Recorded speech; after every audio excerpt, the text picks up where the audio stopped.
സദ്ഗുരുഭ്യോ നമ. പ്രിയപ്പെട്ടവരെ, ശ്രീമദ് ഭാഗവതത്തിലേക്ക് സ്വാഗതം. കൃഷ്ണ, നമ്മള് പുരൂരവസന് അഗ്നി പുത്രനായിട്ട് ജനിക്കുന്നത് കണ്ടു. അതില് നമ്മൾ പറഞ്ഞു ഗാർഹപത്യാഗ്നി, പിന്നെ ആഹവനീയാഗ്നി, ദക്ഷിണാഗ്നി എന്ന് പറഞ്ഞു. ആഗ്രഹം നിറവേറ്റുന്ന അഗ്നി, ആഗ്രഹങ്ങൾ നിറവേറ്റാൻ അഗ്നി കൊണ്ടുള്ള ഉപയോഗം യജ്ഞത്തില് യജമാനന് സൗഖ്യത്തെ, സുഖങ്ങളെ നൽകുന്നതാണ്. പിന്നെ വിവാഹശേഷം ഇത് ഉജ്ജ്വലിപ്പിക്കുകയും ജീവിതകാലം മുഴുവനും ഈ ഗാർഹപത്യ അഗ്നിയെ പരിപാലിക്കുകയും ചെയ്യുന്നു. അതാണ് നമ്മൾ പറഞ്ഞു വന്നത്. വിവാഹ സമയത്ത് ജ്വലിപ്പിക്കുന്ന ഔപാസനാഗ്നി പിതാവിൽ നിന്നും പുത്രനിലേക്ക് കൈമാറ്റം ചെയ്യപ്പെടുന്നു എന്ന് നമ്മൾ പറഞ്ഞു. ഔപാസനാഗ്നി കൈമാറുമ്പോൾ അത് ഗാർഹപത്യ അഗ്നിയായിട്ട് മാറുന്നു. ഔപാസനാഗ്നി ഉപാസന ചെയ്യുന്ന, അഗ്നിഹോത്രം ചെയ്യുന്ന, അതാണ് ഔപാസനാഗ്നി എന്ന് പറയുന്നത്. അത് പുത്രനിലേക്ക് പകരുമ്പോൾ പുത്രൻ അതിനെ അണയാതെ സൂക്ഷിക്കുമ്പോൾ അതിന് ഗാർഹപത്യാഗ്നി എന്ന് പറയുന്നു. ഇതിന് മറ്റൊരു പേരുണ്ട്. കാലങ്ങളായിട്ട് ചെയ്തു വന്ന് തന്റെ പൂർവികരാൽ അനുഷ്ഠിച്ചു വന്നതാണെന്ന് കേട്ട് അതനുസരിച്ച് താൻ ചെയ്യുന്നത് കൊണ്ട് ഇതിന് ശ്രൗതാഗ്നി എന്നും പറയാറുണ്ട് എന്ന് പറഞ്ഞു. പിന്നെയോ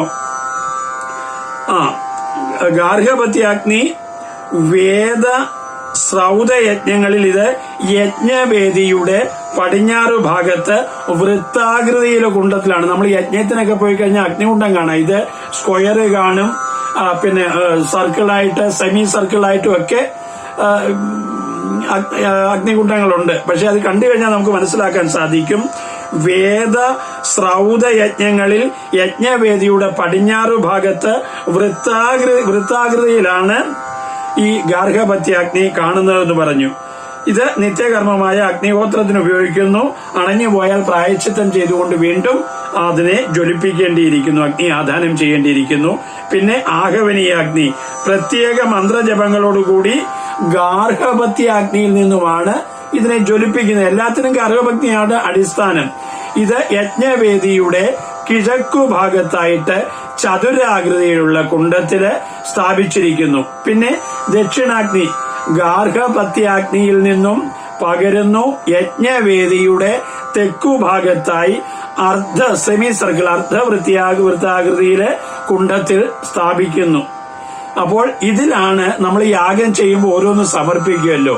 ഈ സെമി സർക്കിൾ ആയിട്ടുള്ള വൃത്താകൃതിയിലുള്ള കുണ്ടത്തിലാണ് പിതൃക്കൾക്ക് നമ്മൾ ആഹൂതി ചെയ്യുന്നത്. ഈ കർമ്മമൊക്കെ ചെയ്യുമ്പോൾ ഇതൊക്കെ അത്യാവശ്യമാണല്ലോ.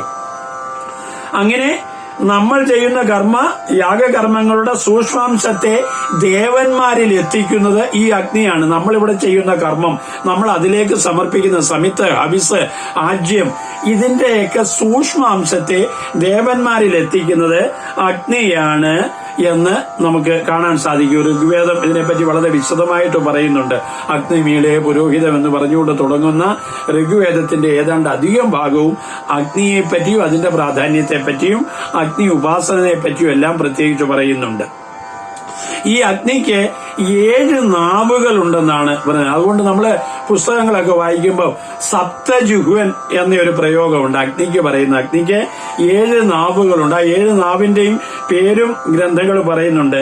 കരാളി, ധൂമി, ശ്വേത, ലോഹിത, നീലലോഹിത, സുവർണ, പത്മരാഗ, ഇങ്ങനെ 7 പേരുകളുണ്ട്. അപ്പൊ അതിന് ഈ അഗ്നിക്ക് സപ്ത ജുഹ്വൻ എന്ന പേരുണ്ട് എന്ന് പറയുന്നു.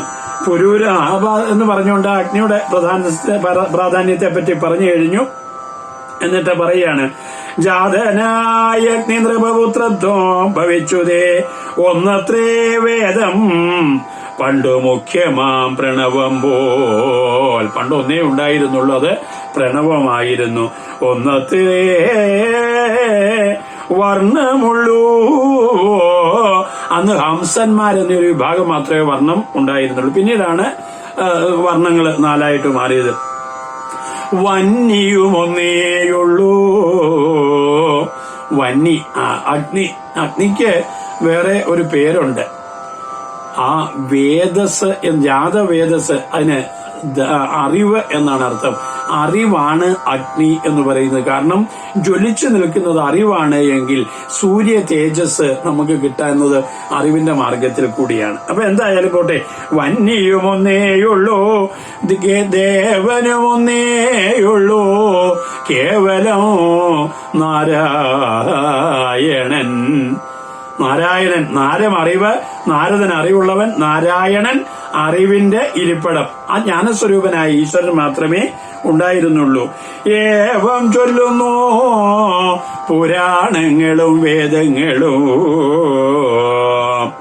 അന്ന് ഏവം പുരൂരവസഗ്നിയെ മൂന്നാക്കിനാൻ. കർമ്മകാന്ഡമാണ് ഇതിനടിസ്ഥാനം. പണ്ട് സത്യയുഗത്തിൽ കർമ്മത്തിന് പ്രാധാന്യമില്ലായിരുന്നു, ഉപാസനയ്ക്കായിരുന്നു പ്രാധാന്യം. ഉപാസനയിൽ കൂടി അവർ വേണ്ടതിനെയൊക്കെ സ്വാധീനിക്കുന്നവര്, സ്വാംശീകരിക്കുന്നവരായിരുന്നു. പിന്നീട് കർമ്മം ചെയ്യണമെന്ന് വന്നു കഴിഞ്ഞപ്പോൾ കർമ്മത്തിന് ഇപ്രകാരം ഒരു വിധി വന്നു. എന്താണ്? നമ്മുടെ പൂർവികർക്ക് സമർപ്പിക്കണം. ഈശ്വരന്മാർക്ക് മറ്റന്യദേവന്മാരെ ഒക്കെയും ഉപാസനാകാന്ഡത്തിന്റെ ഭാഗമാണ്. അതുകൊണ്ടാണ് അഗ്നിയെ ഇപ്രകാരം മൂന്നാക്കി എന്ന് പറയുന്നത്. വേദവും മൂന്നായി വന്നു, വർണ്ണവും നാലായി വന്നു, അന്ന് തൊട്ടഗ്നി മൂന്നായി വന്നിതു യജിപ്പാനായി. വേദവും മൂന്നായി വന്നു, വർണ്ണവും നാലായി വന്നു, മേദിനി പതിയുടെ വൈഭവം ചിത്രമത്രേ. ഉർവശി ലോകം ഗമിച്ച് ഉർവീശൻ യജ്ഞാഗ്നിയിൽ സർവദേവാദേവേശനാകും ഹരിയെ യജിച്ചുതേ. ആ പരമ്പരയോടായിരിക്കുന്ന നാരായണനെ അഗ്നിയുടെ മാധ്യമത്തിൽ കൂടി കർമ്മം ചെയ്തുകൊണ്ട്, യാഗം ചെയ്തുകൊണ്ട് ഭഗവാനെ യജിച്ചു. തൽപുത്രനാകും അഗ്നികാരണം നൃപശ്രേഷ്ഠൻ അപ്പോഴേ ഗന്ധർവമാം ലോകത്തെ പ്രാപിച്ചിതു. അഗ്നിയെ പുത്രഭാവമാക്കിക്കൊണ്ട് അങ്ങനെ പുരോരവസാകിയ നിർവധിക്കു ഭംഗിയിൽ ഉർവശിയിൽ 6 പുത്രന്മാരുണ്ടായി വന്നാൻ. മുന്നോ ആയുസ്സും ശ്രുതായുസ്സും ആ സത്യായുസ്സും ശ്രുതായുസ്സും എന്ന് എഴുതാനാണ് മകാരം അവിടെ ചേർക്കുന്നത്. പലരും വായിക്കുമ്പം അസത്യായുസ് എന്ന് വായിക്കും. അസത്യായുസ് അല്ല, ശ്രുതായുസ്, ആയുസ്, ശ്രുതായുസ്, സത്യായുസ്, അങ്ങനെ 3 പേരെയാണ് അവിടെ പ്രതിപാദിക്കുന്നത്.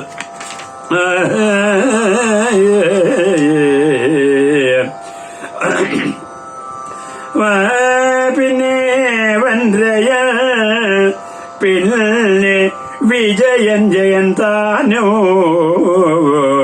6 പുത്രന്മാരുടെ പേര് പറഞ്ഞു. പിന്നെ അവരുടെ പുത്ര പരമ്പരകളുടെ പേരാണ് പറയുന്നത്.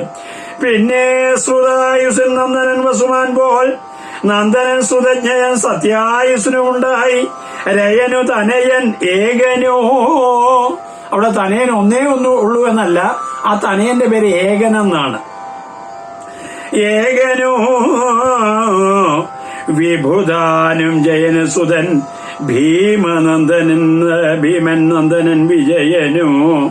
ഭീമജൻ കാഞ്ചനാഖ്യൻ ഓത്രകൻ അവൻ മകൻ, കോമളൻ അവൻ മകൻ ജന്നുവെന്നറിഞ്ഞാലും തൽപുത്രൻ ബാലകാശൻ. തൽപുത്രൻ കുശനല്ലോ, തൽപുത്രൻ കുശാംബനും മൂർത്തയൻ വസുതാനും.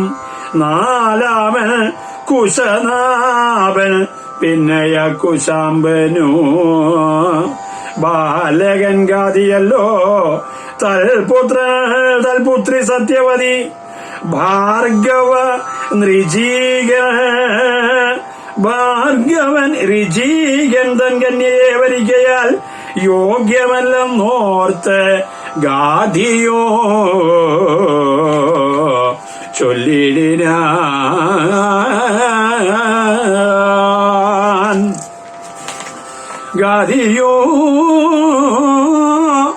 ചൊല്ലിടിന.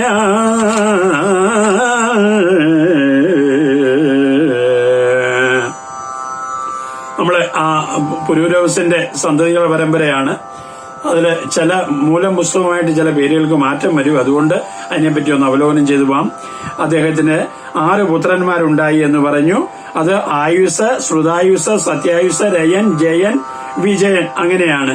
ശ്രുതായുസിന് വസുമാൻ എന്ന പുത്രനുണ്ടായി, സത്യായുസിന് ശ്രുതഞ്ജയൻ എന്ന പുത്രനുണ്ടായി, രയന് ഏകൻ എന്നൊരു പുത്രനുണ്ടായി, ജയന്റെ പുത്രൻ അമിതൻ, വിഭു എന്നും അദ്ദേഹത്തിനൊരു പേരുണ്ട്. പിന്നെ ആ വിജയന് വീണ്ടും ഒരു പുത്രനുണ്ട്, ഭീമൻ. ആ ഭീമന്റെ പുത്രനാണ് കാഞ്ചനൻ. കാഞ്ചനന്റെ പുത്രൻ ഹോത്രകൻ. ഹോത്രകന് ജന്നു എന്നൊരു മകനുണ്ടായി എന്ന് പറഞ്ഞു. ഹോത്രവൻ, അതെ, ജന്നു. കോമളനവൻ മകൻ ജന്നുവെന്നറിഞ്ഞാലും ഈ ജന്നുവാണ് ഗംഗാജലത്തെ കുടിച്ചു തീർത്തു. പിന്നീട് ജന്നുവിന്റെ കാതിൽ കൂടി ഗംഗാനദി പുറത്തേക്ക് വന്നതുകൊണ്ട് ജാഹ്നവി എന്ന് ഗംഗ പറയാറുണ്ട്. പിന്നെ ആ ജന്നുവിനുണ്ടായ പുത്രൻ പുരു. പുരുവിന് ബാലകനകത്ത് പുത്രൻ. ബാലകന് അജകൻ എന്ന പുത്രൻ. അതിന് അജൻ എന്നും പറയും. ആ അജന് കുശൻ എന്ന ഒരാളുണ്ടായി. കുശൻ എന്ന പുത്രൻ സഹിതൻ കുശൻ, കുശാമ്പൻ, മൂർത്തയൻ, വസു, കുശനാഭൻ, അങ്ങനെ 4 പുത്രന്മാര് കുശനുണ്ടായി. കുശാമ്പന്റെ പുത്രനായിട്ട് ഗാധി ഉണ്ടായി. ഗാധിയുടെ പുത്രിയാണ് സത്യവതി. ഗാധിയുടെ പുത്രിയായ സത്യവതിയെ ഋചീകൻ എന്നു പേരായ ഭാർഗവ നൃപൻ, ഋചീകൻ, ഭാർഗവൻ ഋചീകൻ എന്നുള്ളത് ചേർത്ത് എഴുതിയിരിക്കുകയാണ്. ഭാർഗവൻ രാജാവ്, നൃപൻ എന്നുള്ളത് ചക്രവർത്തി. ഭാർഗവൻ, ഋചീകൻ എന്നുള്ളത് അദ്ദേഹത്തിന്റെ പേരാണ്, ഋചീകൻ.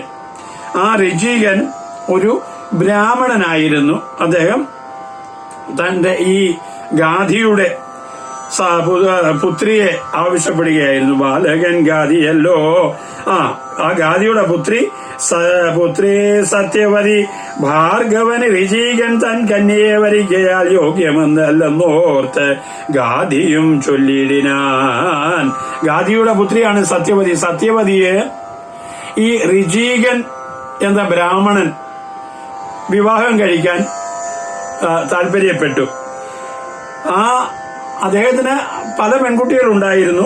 എന്നിരുന്നാലും ആ സത്യവതിയെ വരിക്കണമെന്ന് ആവശ്യപ്പെട്ട് കഴിഞ്ഞപ്പോൾ ഇദ്ദേഹം വളരെ ഉണങ്ങി ശുഷ്കിച്ച് സൗന്ദര്യമൊന്നും ഇല്ലാതിരിക്കുന്ന ഒരു വ്യക്തിയാണല്ലോ. അപ്പം അദ്ദേഹത്തിന് കൊടുക്കുകയില്ല എന്ന് പറഞ്ഞുകൊണ്ടൊരു ബ്രാഹ്മണ ദ്വേഷം ഉണ്ടാക്കണ്ട. അതുകൊണ്ട് ഈ ഗാധി പറഞ്ഞു, എനിക്ക് 1000 കുതിരകളെ തരണം. അതിന് ഒരു ചെവിയില് ഒരു നീല നിറം ഉള്ള, ഒരു ചെവി നീല നിറത്തോടു കൂടിയ 1000 കുതിരകളെ തരാമെങ്കിൽ എന്റെ മകളെ തരാമെന്ന്. അപ്പൊ ഈ പറയുന്നതിന്റെ പിന്നിലുള്ള സാരം ഇങ്ങനെയൊന്നും സംഭവിക്കത്തില്ല.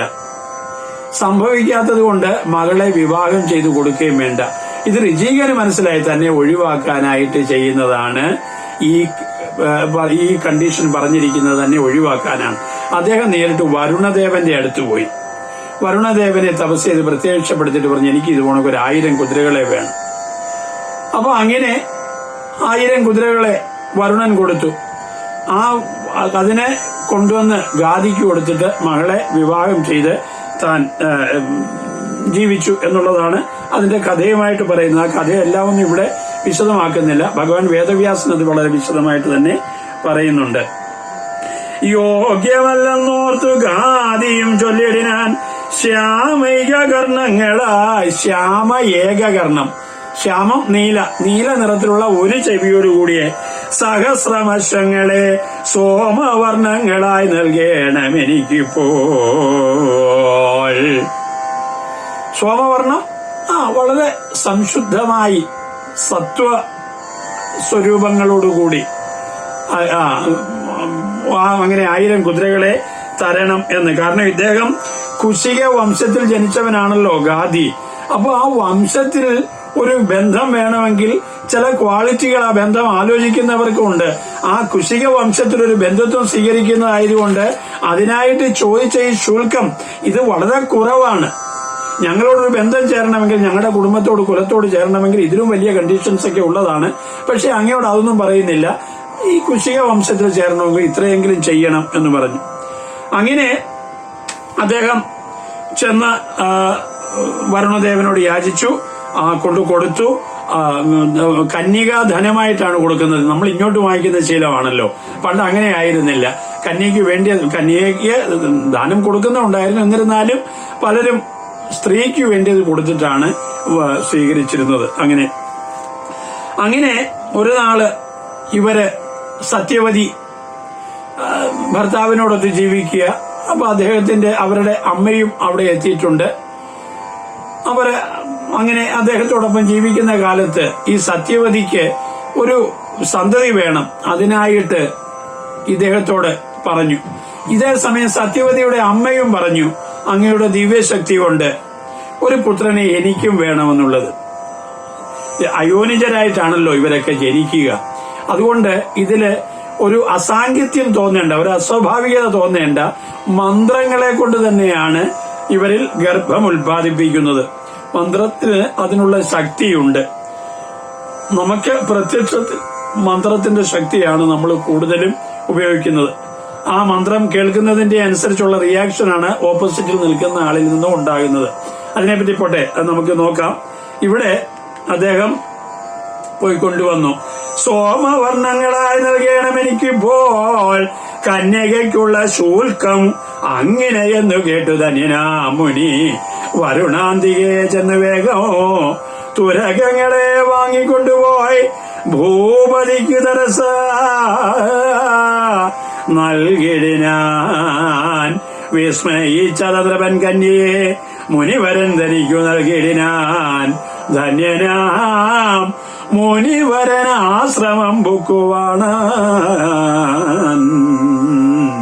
അന്നൊരു ദിനം സത്യവതിയും ഭർത്താവിനെ വന്നിച്ച് ജനനിക്കും തനിക്കും പുത്രാർത്ഥമായി ഭക്തിയോട് അപേക്ഷിച്ച നേരത്ത് മുനിവരൻ ചിത്തമോദേന 2 പിണ്ഡങ്ങൾ നൽകി ചൊന്നാൻ.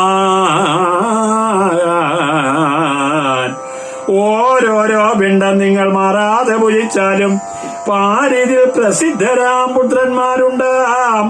അതിൽ പുത്രിതൻ പിണ്ഡം ഏറ്റവും മുഖ്യം എന്നോർത്തു നിജപുത്രിയോടെ അത് വാങ്ങി ഭുജിച്ചു.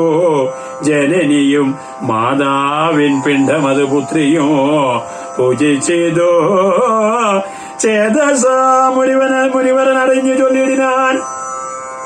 അത് പ്രത്യേകിച്ച് പറയാം, അതുകൊണ്ടാണ് അത് വായിച്ചു പോകുന്നത്. ചേതസ മുനിവരൻ അറിഞ്ഞു ചൊല്ലിടിനാൻ. മന്ത്രപിണ്ഡങ്ങൾ മാറി ഭുജിക്ക നിമിത്തമായി സന്താപം വരും തവ ദൈവകൽപിതമല്ലോ. അവ പറഞ്ഞു, ഈ മന്ത്രപിണ്ഡങ്ങളെ അമ്മയ്ക്കുള്ളതാണ് പ്രധാനമെന്നോർത്ത്, മകൾക്കുള്ളത് പ്രധാനമെന്നോർത്ത് അമ്മ വാങ്ങിക്കഴിച്ചു. അമ്മയ്ക്കുള്ളതാണ് പ്രധാനമെന്ന് കരുതി അതിനെ മകളും കഴിച്ചു. അത് വിധിയില്ലാത്തതാണ്. പക്ഷെ അതുകൊണ്ട് സങ്കല്പത്തിന് മാറ്റം വന്നു. അതാണ് ഇവിടെ പറയുന്നത്. പക്ഷെങ്കില് ഭഗവാൻ വേദവ്യാസൻ അങ്ങനെ പറയുന്നില്ല. അദ്ദേഹം മന്ത്രം കൊണ്ട് സംശുദ്ധമായ ഉദകത്തെ, ആ ജലത്തിൽ മന്ത്രത്തെ ജപിച്ച് സംശുദ്ധമാക്കിയിരിക്കുകയായിരുന്നു. എന്നിട്ട് അദ്ദേഹം അവർക്ക് കൊടുക്കാനുള്ള ഒരു സമയം കണ്ടിട്ട് ആ സമയത്തിനിടയിലുള്ള ഗ്യാപ്പിൽ അദ്ദേഹം കുളിക്കാൻ പോയ നേരത്താണ് ഈ 2 പിണ്ഡവും അമ്മമാരെടുത്ത് കുടിക്കുകയാണ്. അദ്ദേഹം കുളിയൊക്കെ കഴിഞ്ഞ് വന്നു നോക്കുമ്പോഴ് ഇവരെടുത്ത് എല്ലാവരും കുടിച്ചു കഴിഞ്ഞു, അമ്മയും മകളും. മന്ത്രം കൊണ്ട് സങ്കല്പശുദ്ധിയുള്ള ആ ജലം മാറി മാറി കുടിച്ചതുകൊണ്ട് അതിന്റെ ഫലം അനുഭവിക്കേണ്ടി വരും എന്ന് പറയാണ്. മന്ത്രപിണ്ഡങ്ങൾ മാറി ഭുജിക്ക നിമിത്തമായി സന്താപം വരും തവ ദൈവകൽപിതമല്ലോ. ഇതാണ് ദൈവത്തിന്റെ ഹിതം. നമ്മള് ഓരോന്ന് പ്രപ്പോസ് ചെയ്യുമ്പോൾ ഈശ്വരൻ അതൊക്കെ ഡിസ്പോസ് ചെയ്തുകൊണ്ടിരിക്കും. ആ സങ്കല്പമൊക്കെ അവിടെ മാറിപ്പോയി. അതുകൊണ്ടാണ് പറയുന്നത് ദൈവകൽപിതമല്ലോ. ക്രുധനായി വരും തവ നന്ദനറിഞ്ഞാലും വാരിജക്ഷണീ തവ സോദരൻ ബ്രഹ്മജ്ഞനാമെന്നത് കേട്ട് ഭയപ്പെട്ട് അവൾ ഭർത്താവിനെ നന്നായി പ്രസാദിപ്പിച്ചേറ്റവും അപേക്ഷിച്ചാൽ വ്യഥമായി വര മമ മന്ത്രമാകയാൽ തവ പുത്രനന്ദനൻ ക്ഷദ്രാചാരനായി വരുന്നൂനം. അങ്ങനെ സത്യവതി തന്നുടെ തനയനായി മംഗലാത്മാവാം ജമദഗ്നിയുണ്ടായി വന്നു.